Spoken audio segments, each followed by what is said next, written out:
Croeso chi yma i'r ail o'n myfyrdodau ar gyfer yr Advent. Tybed pryd fyddwch chi'n dechrau paratoi ar gyfer yr wyl? Mae rhain i gadael i tan y funud ola tra bydd eraill yn wrthi'n gynnar yn gosod pob dim yn ei le. Mi o'n i am un o ddarfer prynu i hanrhegion Nadolig hi ym mis Ionawr yn y Sales a'i cadw nhw felly tan y fis Rhagfyr dilynol. Mae gen i ofn at ydw i ddim hanner mor drefnus o hynny. Rhan o'r broblem wrth gwrs ydy gwybod lle i ddechrau. Newn ni ddechrau trwy wneud rhestr o'r bobl da ni isio anfon cardiau iddyn nhw a rhoi anrhegion iddyn nhw.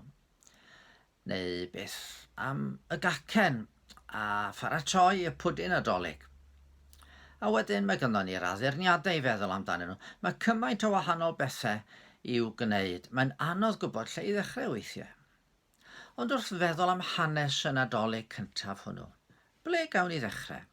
Ble fedrwn ni fynd i feddwl am baratoi yn calonnau ar gyfer dathlu?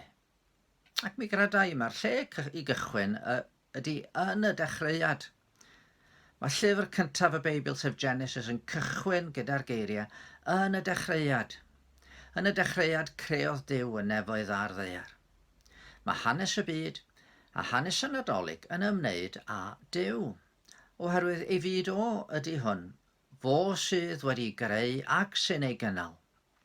Yn wir, pan drown ni at y Testament Newydd, mae Ioan ei hun yn mynd ymhellach na dechrau'r greadigaeth. Yn y dechreuad, yr oedd y gair.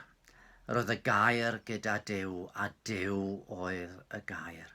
Yr oedd ef yn y dechreuad gyda Duw.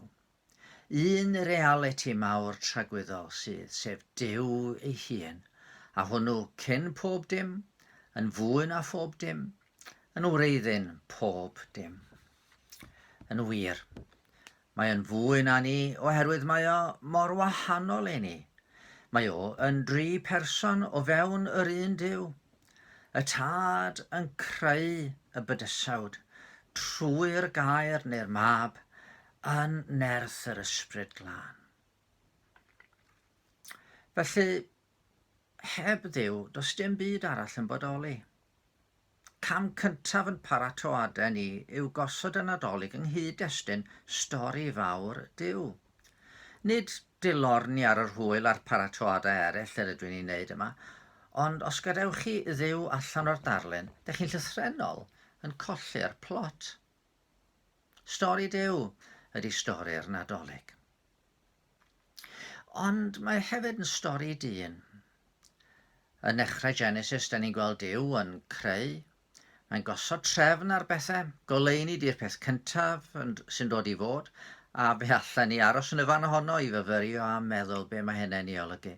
Ond gadewch i ni frysio ymlaen.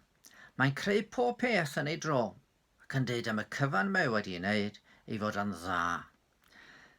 Yna wedi gosod yr haul a'r lluedd a'r ser ar ei llwybrau trwy'r gofod, ac ar y ddaear gosod ffiniau'r môr, a llenwi'r byd gyda phlanhigion a'r anifeiliaid amrywiol.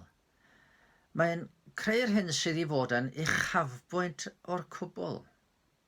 Dywedodd Duw, gwnawn ddyn ar ein delw yn ôl ein llun ni.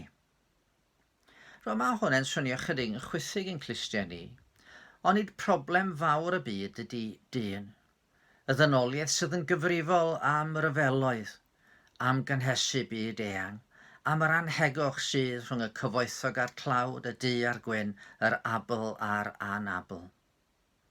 Ie, ond nid felly bwriadwyd hi i fod. Roedd Duw wedi creu popeth a'r cyfan yn dangos i allu, i nerth a'i ddychymyg rhagorol, ond roedd rhywbeth ar goll. Roedd angen rhywbeth fydde'n cyhoeddi'r bydysawd sut y Dduw ydy o. A dyna greu dyn i fod yn adlewyrchiad ohono, yn ei gynrychioli nghanol y cyfan, yn ddelw Duw, yn wryw ac yn fenyw i reoli'r cyfan mewn cyfiawnder. Mae hynny'n rhoi rhyw urddas arbennig i bob un.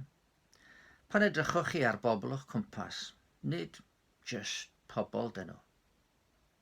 Pan ystyriwch chi'r hyn rydych chi, wel, mae pob un ohono ni wedi'n creu i fod yn ddelw o Dduw ei hun. A stori'r Nadolig ydy stori agor y drws i ni fod yr hyn ddylen ni fod, i chafbwynt creadigaeth Duw. Ydych chi'n ei weddio? Arglwydd, diolch i ti am greu byd mor ryfeddol. Yn ei holl amrywiaeth, mae syndod ar ôl syndod wrth ni edrych ar y pethau sydd o'n cwmpas ni. Ond o Arglwydd, y syndod mwyaf i ni ydy dyfwriad i ar ein cyfer ni. I ni fod yn ddelw yn lun ohono ti dy hunan, fel bod y bydysawd i gyd yn gallu gweld sydd Duw i ti.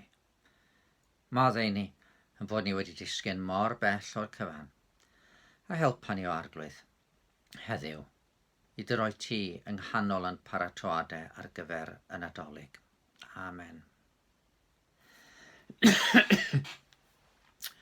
Wel, gobeithio dywch chi'n ôl ata i bore fory, a mi gymryd i glywed y cam nesaf yn y stori.